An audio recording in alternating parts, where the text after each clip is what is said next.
Tyre Nichols was beaten and arrested by 5 police officers on January 7th in Memphis, Tennessee, and died 3 days later at a local Memphis hospital. On Friday, police released footage of the beating to the public. 29-year-old Nichols, who moved to Memphis in 2020, was born in Sacramento. Sacramento citizens showed up to the California Capitol building to watch the videos and engage in activism in his name. No justice! No peace! No justice! No peace! Stevante Clark protested in 2018 following the death of his brother Stephen Clark, who was shot and killed in his grandmother's backyard. Stevante called for justice and accountability once again. What do we want? Justice! When do we want it? Now! What do we want? Justice! When do we want it? Now! The video we just saw, a man was punched and being punched, kicked and being kicked, held up to be punched, thrown back down to be kicked.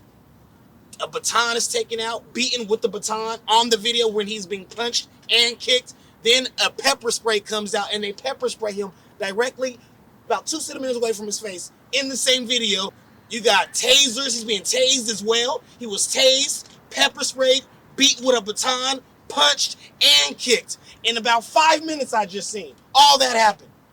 Activists watched the videos in front of the west entrance of the Capitol Friday afternoon when they were released by Memphis police. And I said, nobody should have to live like this. Nobody should have to die like this. Those sentiments are exactly what I say to this. No one and no parent should have to see their child treated this way just 3 houses down from his family home. And nothing about this is peaceful.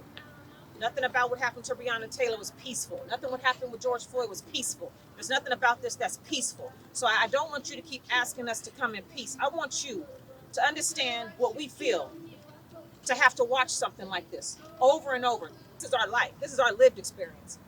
We want to know how you all feel because we need you all to do something about this. So when we get out here, you should be out here with us.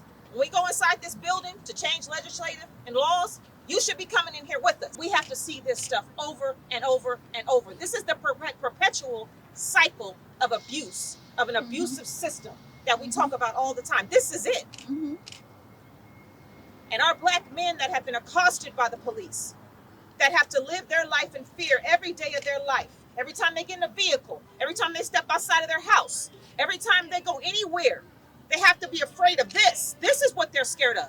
Activists marched 2 blocks away from the Capitol to Cesar Chavez Plaza and ended the march by returning to the west entrance of the Capitol. Clark led the protest past the April 3rd shooting location near 10th and K Streets, saying community violence is an obstacle that needs to be addressed in the same conversation as police violence. The mass shootings and the community violence cannot be ignored. But the reason I came right here is because George Floyd can't be ignored either.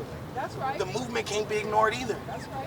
We gotta get through that to get to here. That's right. We can't get to here if we don't deal with that. That's right. I'm anti-police brutality. Amen. I'm anti-police militarism. Amen. I'm anti-getting shot in your grandmother's backyard 20 times. Amen. And I'm anti-getting beat on camera for the whole world to see by a bunch of people that look just like me. The gathering of protesters hopes that more members of the community will take on their fervor for change. There will be a candlelit vigil for Nichols at 6:30 p.m. Monday at Regency Skate Park. Stay tuned with StateHornet.com for additional coverage.